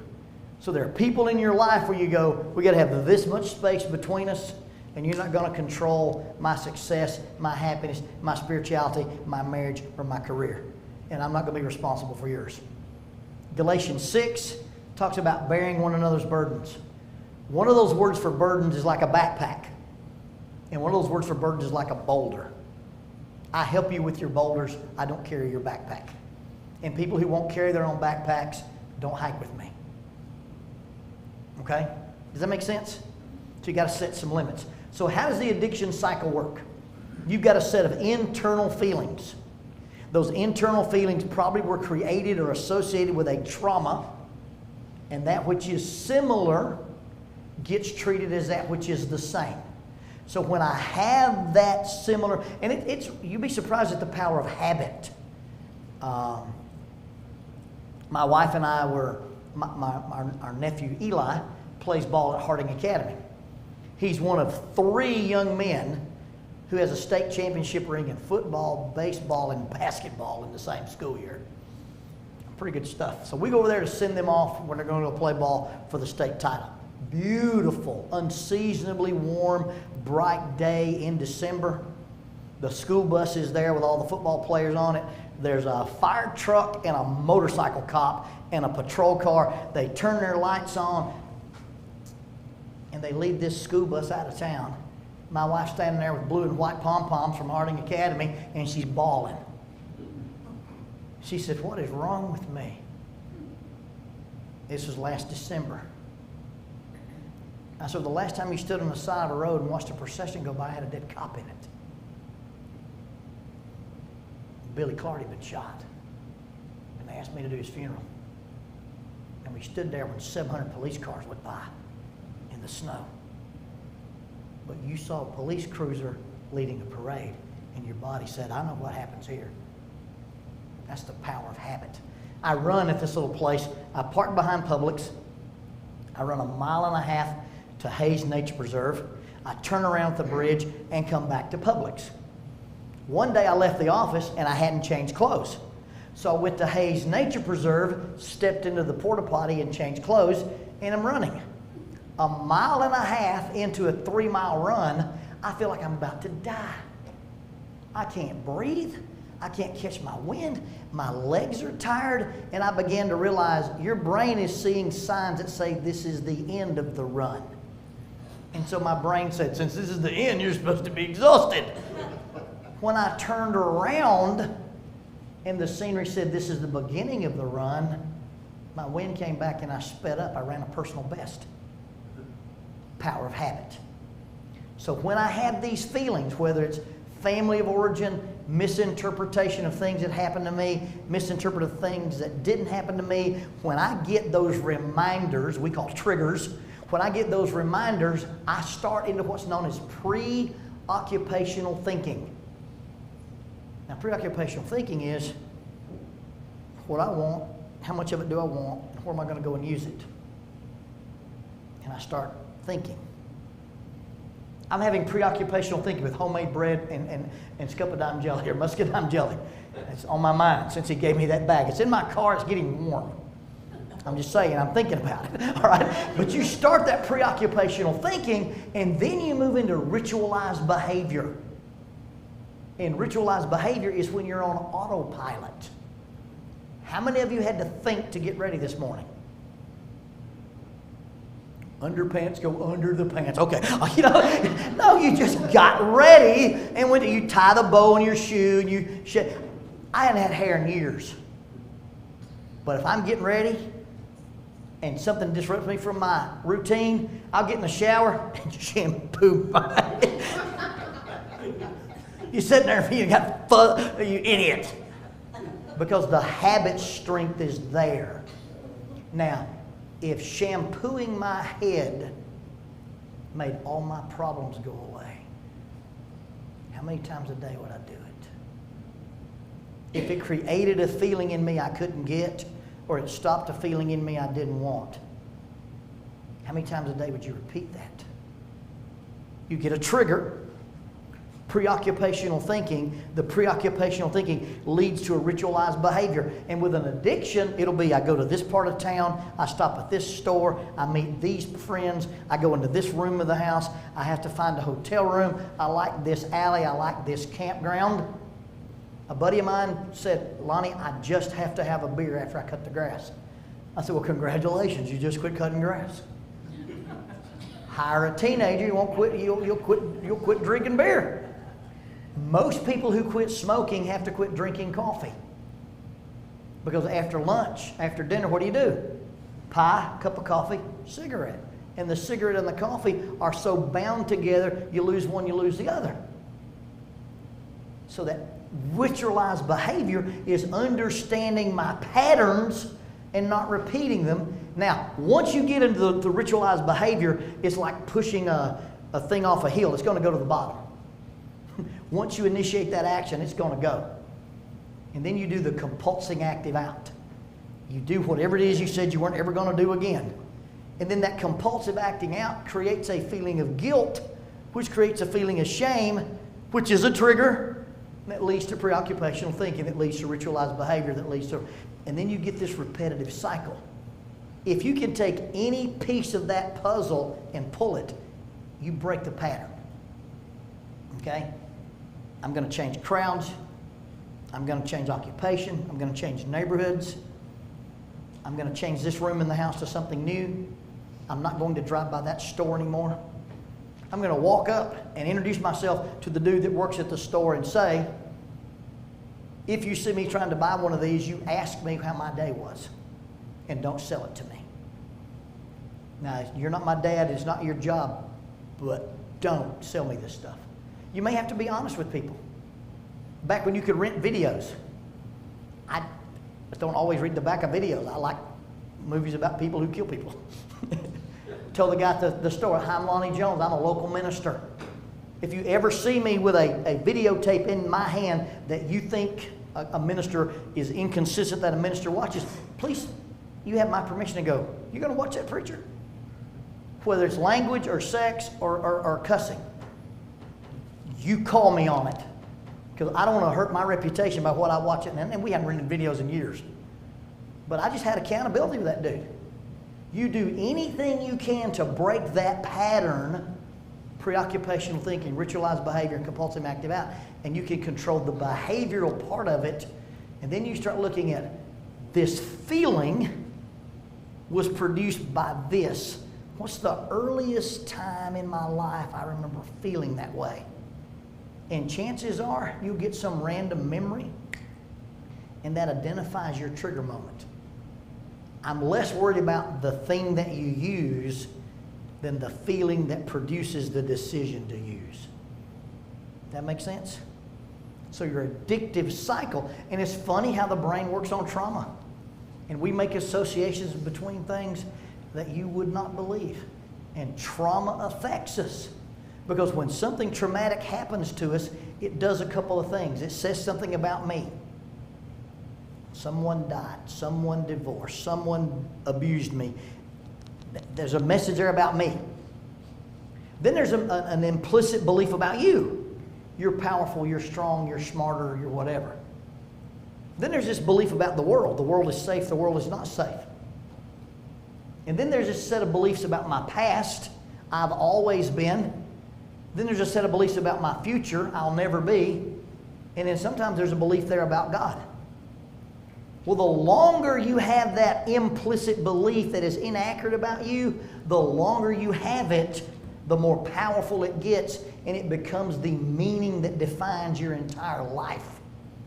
Does that make sense? My mom ate some Captain D shrimp that made her sick. Now, guess what my mom did with Captain D shrimp? I don't eat it anymore. Of all the shrimp she has eaten in her life from Captain D's, she's let 5 define her whole life. Now you laugh about it. Of the thousands of shrimp she's murdered, every shrimp she ever ate before that she shouldn't have eaten. And after these 5 battles, she'll never eat them again. And she's let 5 shrimp define her entire existence and relationship with shrimp. Now you put it that way, it's ridiculous. The church hurt me one time. I ain't never gonna go back because church people are dangerous. A black dude scared me one time. A cop killed a dude on TV. A white dude. A homosexual. A transgender. And all of a sudden these things get these implicit beliefs surrounding them.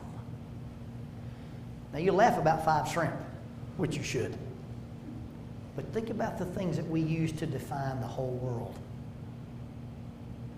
You know, I was dealing with a couple. They've been married 10 years.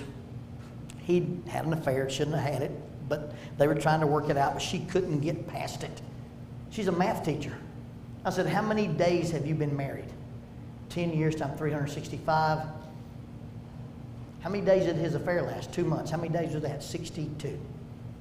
What percentage is 62 days of... And when I made it a math problem, she went, 0.0005% of our relationship is his affair. I'm not going to let that define the next 20 years of her life.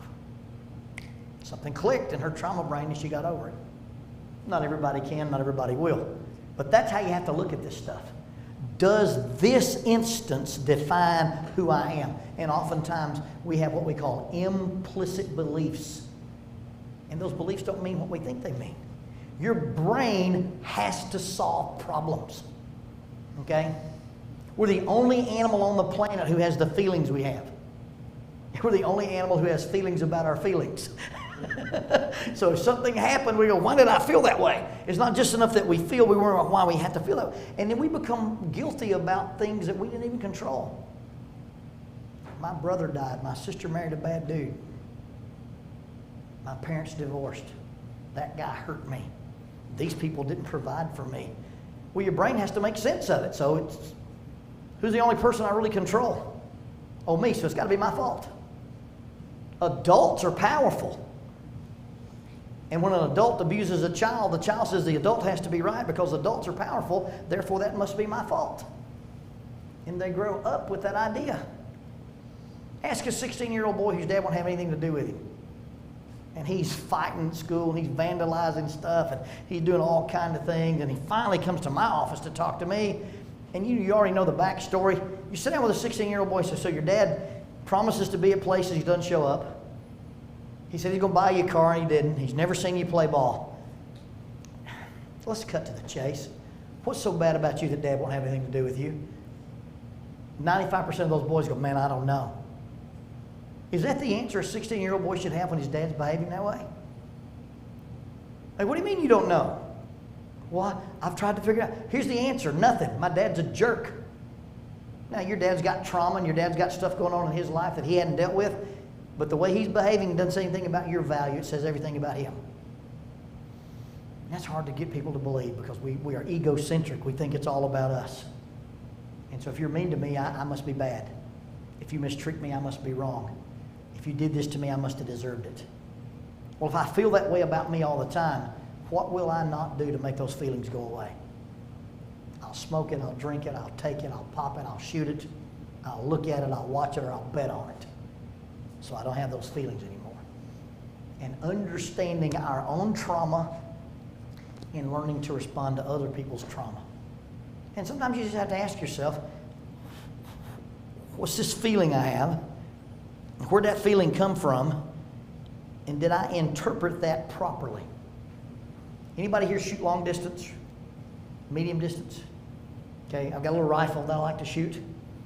If I take the dial of my scope and I click it, one click, it moves my bullet 1/4 of an inch at 100 yards. Right? That's a vector.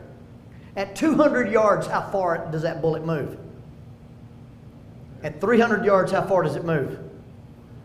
At 800 yards, how far does it move?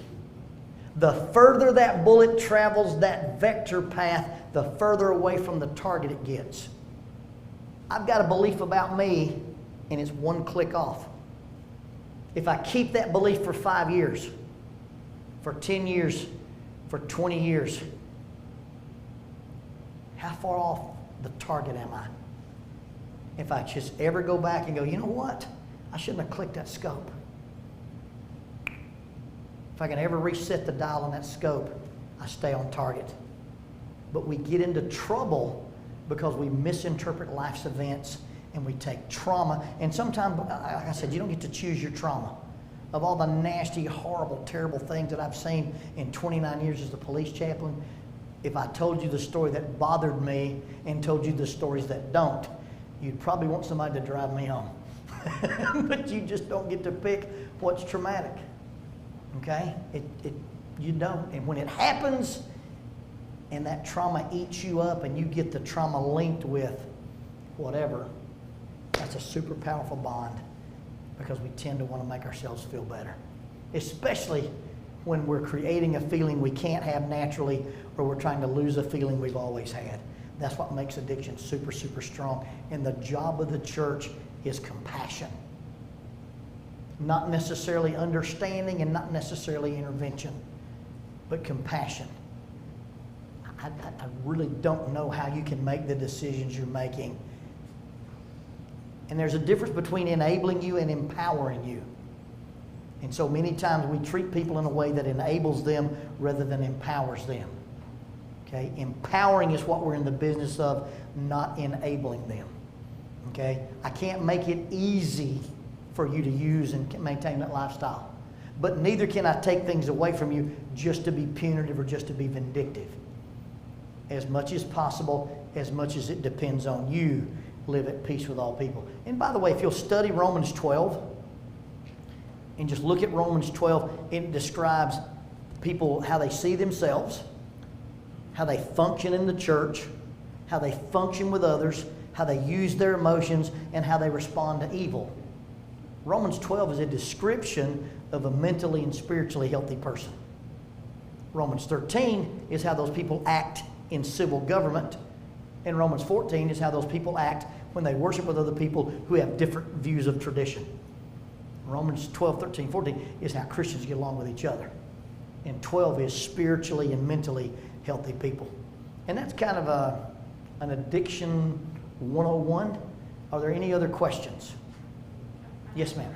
You talk about perceiving things, going back to the question of how 3 siblings and, 2 choose to become addicted, 1 doesn't, blah, blah, blah. If those, you say trauma is the base of it whatsoever, but could it just be some, I know people that I maybe don't know all 100% of their life, but that trauma could be something perceived that never happened. Yes. Okay, It's a perception. It's not necessarily Yeah, it doesn't have to be that somebody did something to it's this happened and I decided it was going to be, or for whatever reason, it stuck in my psyche as a big deal. Yeah. Had a guy invert on a rope in front of me. I was on a men's retreat. They wanted me to do some rappelling stuff with them. I'm trained. I'm a rappel master for the SWAT team. This guy gets out on the... I've got him on a main line. I've got a secondary line tied to him that I fully can control.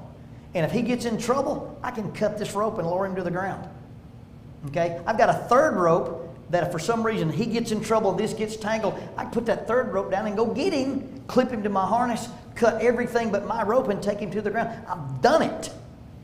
Had a kid entangled on a rope one time, went down to get him in a class, and the instructor said, be combative. So he starts fighting with me. Well, I pushed him away with my foot. Now we're hanging in the air. He grabs my foot and puts it over his shoulder, and he's reaching, and I feel like if he touches the buckle of my harness, I'll fail the class. Well, 1 foot's over his shoulder, 1 foot's under his arm. I put him in a triangle choke. And he didn't tap, so I thought I must not have it right. So I hung a little deeper and put him to sleep on the rope. Clipped him in, took him to the ground. He said, well, dude, what'd you do to me? Well, he didn't know what a triangle choke was. He didn't know to tap. I can get this guy off this rope. My rope quit sliding. I look over the edge. I'm tied in, and he's holding his rope like this, doesn't have his hand on his brakes.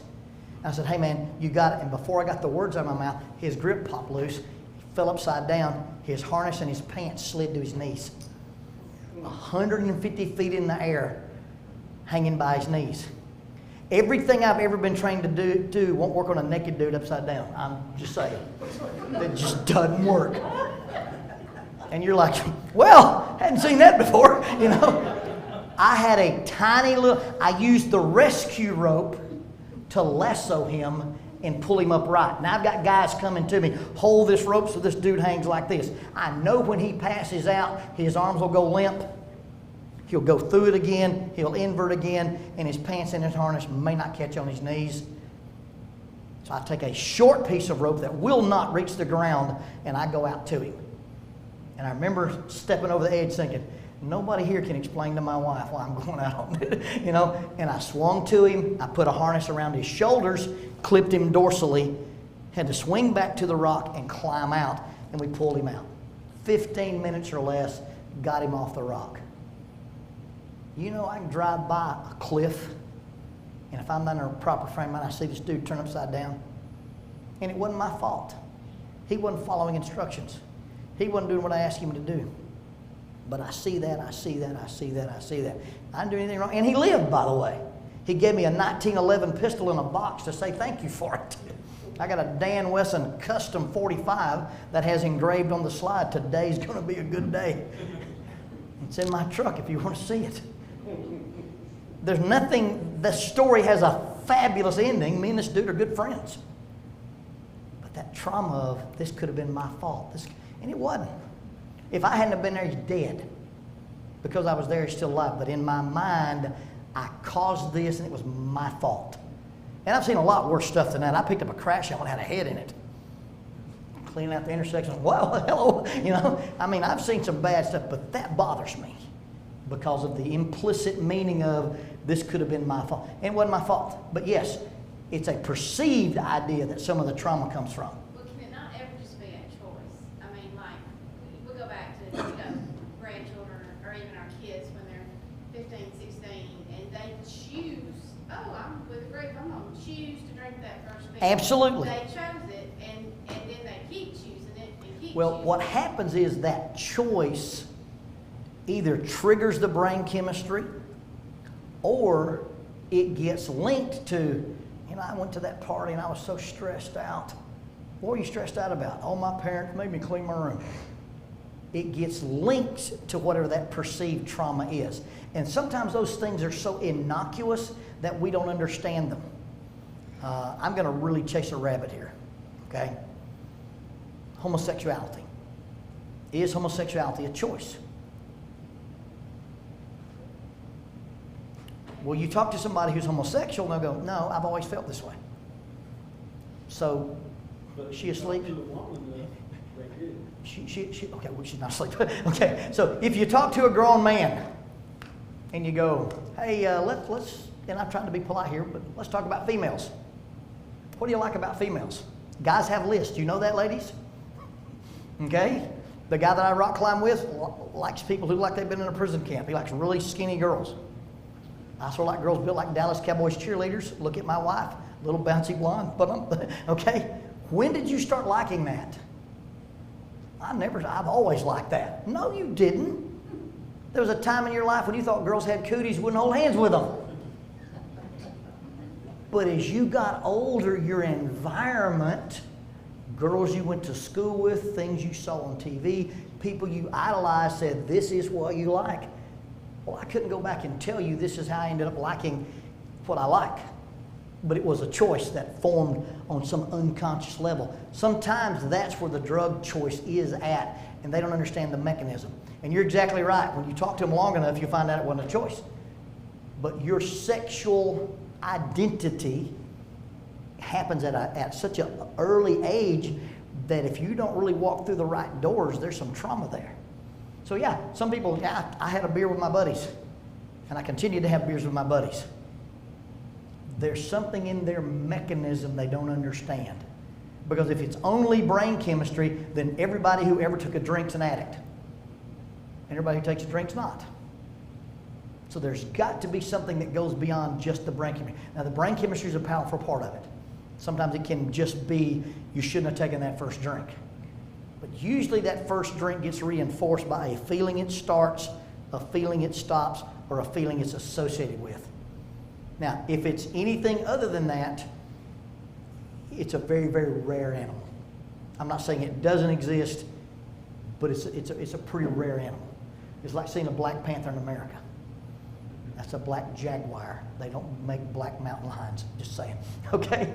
Any other questions? Yes, sir. I got one for you. For those that, maybe don't realize what their trauma is, or what particularly is their cue in order to, start acting a certain way. How can, any one of us look in ourselves or try to find what that subconscious cue is in order to help prevent us from continuing down that same path? Probably at that point, you probably need to deal with a trauma therapist. What I do, and I'm not the best guy in America to do it, I usually get you in a relaxed state, like almost a meditative state, almost a pre-hypnotic state. And I have you, this is the feeling I feel when I choose to drink, when I choose to use, when I choose whatever. What's the first time you ever remember feeling that feeling? And the first thing that comes out of their mind is usually that thing. Your brain's designed to solve those problems. Now read Gavin DeBecker's book, The Gift of Fear. There's a guy at your office and you're being stalked. You're getting threatening letters and people are vandalizing your car. Is there anybody in your office that you think of might be doing this? Well, Bob. Well, that couldn't be Bob. Well, why did Bob come up in your radar? Guess what happens 9 times out of 10? It's old Bob. All right? So when you have that, well, man, that couldn't be it. Why did it show up? This is fearfully and wonderfully made. And the Creator designed us to seek balance. And if you let it do its job, it'll do its job. It's we over intellectualize it sometimes, and we don't let it just do its. So you get in that, here's a relaxed state, some deep breathing, get your eyes closed. This is what I feel. Well, where do you feel it? I feel it in my throat. Where's the first time you ever remember feeling that? When Mom and Dad divorced, when Uncle Bob died, when I didn't make the football team, when they told me my ACL was blown. Well, I really don't. I drank a beer at a party with some buddies, but 2 weeks later, I drank another beer when X, Y, or Z happened. And you uncover it. Now, if you don't get one of those, either there's not one, or either they don't remember it. And I don't always know what the answer to that is. Anybody else? I hope this has been informative. I hope it's been practical. I hope it's not been too super theoretical. I kind of get to talking in my genre, and I don't always remember everybody doesn't talk my language. But it's been a great day. Thank you guys for hosting me. Thank you for the wonderful meal. That was an excellent lunch, and I don't know who to thank for the muscadines, but wow, hello. And the bread I know who to thank for. Thank you guys very much for all that. And let's have a prayer, and we'll be dismissed. Father, we thank you for this day. We ask you to give us discernment and insight first into ourselves as we deal with the way we've interpreted life. Father, remind us that we've been given a spirit of love, power, and of self-control. Father, help us to look at the people who are hurting and managing those hurts through maladaptive behavior. Help us to have your love and your compassion. And Father, even if we can't solve the problem, we can sit with them while they cry. Father, bless us as we go our ways today. Help us to be safe. Bless this congregation. Bless their insight into this. Bless their capacity for compassion to help the people they can minister to. Father, give them peace and strength, unity and growth. Thank you again for this day. In Jesus' name, amen.